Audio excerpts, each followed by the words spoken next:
Los combustibles fósiles son finitos, se acaban. Combustibles fósiles desde el carbón, el gas, los hidrocarburos, el petróleo.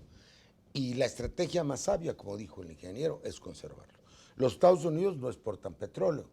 Ellos lo que tienen, que es mucho, hasta hace 20 años eran el primer productor de petróleo del mundo, más que Arabia Saudita, cuidado, todavía siguen produciendo 7 millones de barriles diarios. Ellos no lo venden, ellos lo guardan y lo compran los demás. Esa es una estrategia, no digo que sea la nuestra. Y cada vez sus reservas son mayores. La solución es una conversión hacia nuevas fuentes de energía, sobre todo para los países que se nos van a acabar antes, ¿no? Desde 1981 que me tocó coordinar la Conferencia de Naciones Unidas sobre fuentes nuevas de desarrollo, nos habíamos planteado la necesidad de cambiar el patrón, ¿no?, de producción, de consumo, ¿no?, y de distribución de energía. Entonces tenemos pendiente, pero no lo logramos porque se cayeron los precios, ¿eh? Inundaron el mercado con el concurso de México, desde luego, cambiaron 11 millones de barriles, ¿eh?, hacia beneficio de los consumidores, y entonces cayeron los precios y no fue rentable la sustitución de las fuentes de energía. ¿Qué aconsejarías tú en materia de petróleo, de hidrocarburos, en materia de electricidad, de la que no hemos hablado, y desde luego de nuevas fuentes de energía, Javier?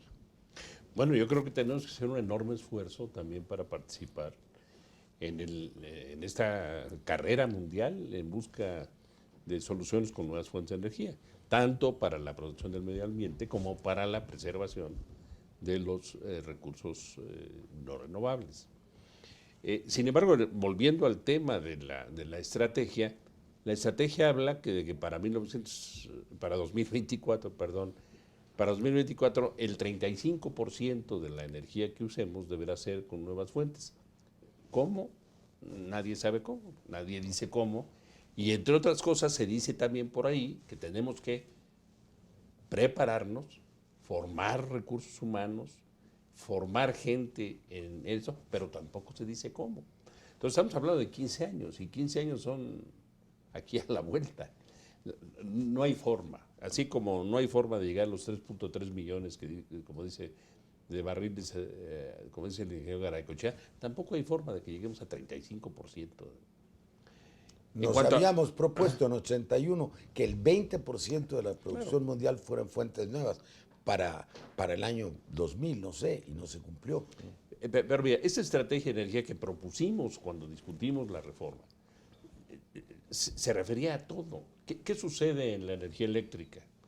En la energía eléctrica tenemos el 47% de reservas en la planta de generación eléctrica. O sea, tenemos unas reservas verdaderamente extraordinarias, como yo creo que no las tiene nadie en el mundo. La norma adecuada debía ser el 20, el 22%, y nosotros tenemos el 47%. Pero energía eléctrica proveniente no del gas. Sí, del gas, fundamentalmente. Pero no hay otras formas de producción de energía eléctrica. Sí, pero están reducidas a nivel mundial. Hay una fuente muy importante que abandonamos hace muchos años, la hidráulica, que es la hidráulica, por un lado, que hemos hecho muchos esfuerzos para eso, y es la nuclear. Hay que volver a plantear. Aquí ha habido un programa para volver a discutir el tema de energía nuclear. ¿Cuál es tu opinión? Yo creo que la energía nuclear es un tema fundamental. Nosotros tenemos una experiencia que ha sido, además, muy positiva.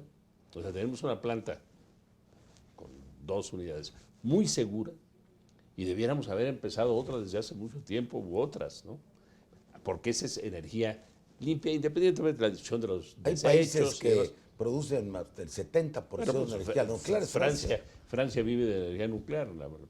Pero en fin, no hay un planteamiento congruente, no se habla de un balance energético adecuado, ni cómo llegar a él.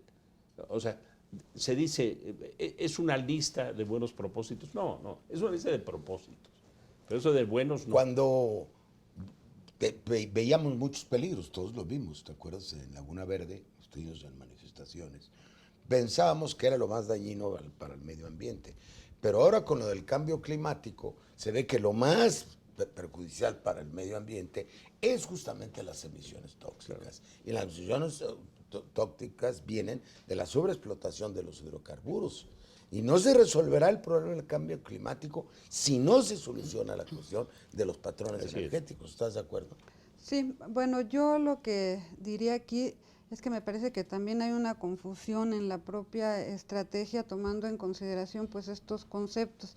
Yo diría que efectivamente no están produciendo gases de efecto invernadero, que ahora, bueno, pues es un asunto que podríamos decir que está en el debate y que está relacionado con el cambio climático, y por lo tanto, en el caso de la energía nuclear, en la estrategia se le considera energía limpia. Yo en ese sentido diría que el problema está en los desechos que se generan para la producción de la energía nuclear y también en el enriquecimiento del uranio, que no se tiene la tecnología adecuada en nuestro país, y por lo tanto también se genera una dependencia muy grande a nivel del exterior, cuando yo creo que tenemos que voltear a ver lo que existe en nuestro país y realmente... Un balance energético en lo más posible con los propios recursos. Así es. El sol no es nuestro gran recurso. Pues ocupamos el 5º lugar, diríamos, a nivel internacional en lo que sería el asoleamiento. Sin embargo, me parece que desde la propia Secretaría de Energía se ha renunciado a todo lo que tiene que ver con investigación y con promoción de este tipo de energías alternas, pero esto se hace intencionalmente porque tienen un objetivo más bien comercial de negocio. ¿Y son costeables? Tendrían que ser costeables en función de que uno los desarrolla y los aprovecha. El problema es que no hay una orientación tampoco a nivel de la investigación y de lo que tendría que ser el desarrollo industrial del país que vaya orientado efectivamente para eso. ¿No sería la primera de las prioridades de una estrategia de investigación científica el tema de las nuevas energías? A mí me llevaron, cuando yo era embajador médico en Europa, una patente que permite la transmisión a distancia de la energía solar. Antes nada más era la casa o el barrio o el edificio, ¿no? Ahora hay una transmisión por turbinas semejantes a las turbinas nucleares.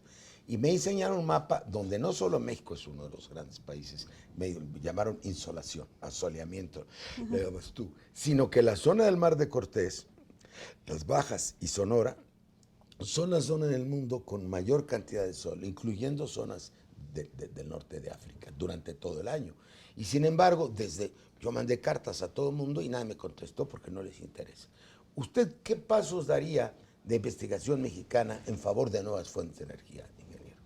Bueno, yo creo que son indispensables y que hay que invertir en la investigación.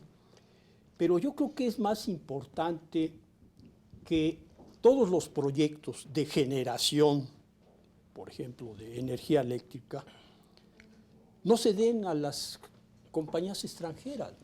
¿Qué es lo que está pasando? Por ejemplo, la generación a base de lo que llaman los ventiladores estos. Allí la generación de energía eléctrica, por ejemplo, en La Ventosa, pues está en manos también de compañías transnacionales, ¿verdad? Entonces necesitamos que, como lo hizo acertadamente Brasil, todas las empresas nacionales queden involucradas en la generación, en este caso, de energía, desde el petróleo, electricidad, etcétera, etcétera. O sea, tenemos que formar cuerpos nacionales, no para que los capitalicen las compañías transnacionales. Por ejemplo, en la Facultad de Ingeniería tiene la Schlumberger una oficina de contratación, y lo mismo que pasó en cuanto a la reducción de la capacidad de perforación. La mayoría de los ingenieros durante muchos años, que le han costado al país bastante preparar ingenieros, maestros, doctores, son capturados, son usufructuados por las compañías transnacionales. O sea, las estamos subsidiando con el capital fundamental, que es el capital humano. Y Pemex ha ido perdiendo, no nada más capacidad operativa, sino lo que es fundamental, la capacidad de análisis, de diseño, de selección de proyectos. De modo que se ha perdido hasta la memoria histórica de lo que debe de hacer Pemex, porque, por ejemplo, los proyectos de inyección de gas, en 1950 se realizó el primer proyecto de inyección de gas a un campo que fue San Andrés y fracasó. Si esa memoria histórica se hubiera conservado, no se hubieran embarcado Petróleos Mexicanos en estos otros proyectos que han sido fallidos. Pero México ha perdido la memoria histórica prácticamente en todo. Aquí ya tuvimos un programa sobre la pérdida de identidad nacional. Hemos perdido el rumbo. ¿Tú pensarías igual respecto de la formación de ingenieros y de científicos mexicanos para trabajar en las empresas mexicanas? Sí, yo creo que ese es un tema fundamental, que lo hemos desterrado. Es decir, no aparece en ningún lado. Lo dijimos en la reforma. Nunca se habló de desarrollo científico y tecnológico. Nunca se habló de formación de recursos humanos. No solo eso, sino que en las empresas, en Petróleos Mexicanos, y no antes de la discusión, después de la discusión, hace unos cuantos meses, se desintegró un cuerpo de 250 ingenieros que se dedicaban al diseño y la construcción dentro de la empresa. Porque no se trata de tener capacidad. Se habla, en la propia estrategia, se habla de aumentar la capacidad de ejecución de la empresa. Pero siempre la decisión es a través de empresas contratistas.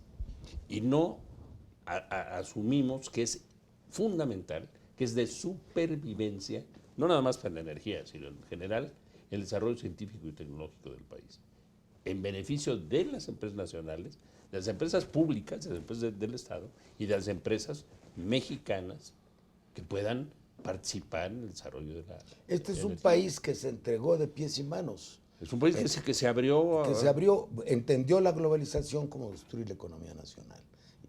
Y cuando los países se defendieron, ¿no? Y Así aceptaron de la apertura aquello que era benéfico, pero no aquello que los perjudicaba. Y después dijeron, es el caso del Brasil, es el caso de la India, es el caso O de el caso China, de es el España. caso de Corea. Vamos a cerrar. De los países desarrollados Vamos a entrarle, pero dentro de 30 años, ya que nos armemos, ya que estemos igual de fuertes que ustedes, no vamos a entrar en la batalla cuando todavía no nos dejan entrenar. Vamos a entrar Pues en la las traición a carreras. México fue la manera como se negoció el Tratado de Libre Comercio, en el fondo. Bueno, esa Esa es fue una- la gran esa es traición. una parte. Vamos a irnos al último de los bloques.